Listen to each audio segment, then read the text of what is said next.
Praise the lord. ప్రియ దేవుని బిడ్డలారా, ఈ యొక్క బిజీ వరల్డ్లో ప్రతి దానికి సమయం ఉంటుంది, కానీ ఒక ప్రార్థన చేసుకోవడానికే సమయం ఉండట్లేదు.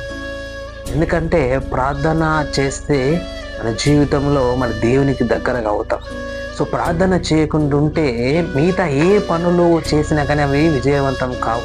కాబట్టి ప్రార్థన ఒకటి చేయకుండా సైతానుడు అన్ని విధాల మనల్ని బిజీగా పెడుతూ ఉంటారు. ప్రియ సహోదరి సహోదరులారా, ప్రార్థన మనం చేసినప్పుడు యోబు గారు మరి పొద్దున్నే లేచి వాళ్ళ పిల్లల కొరకు ప్రార్థించాడంట.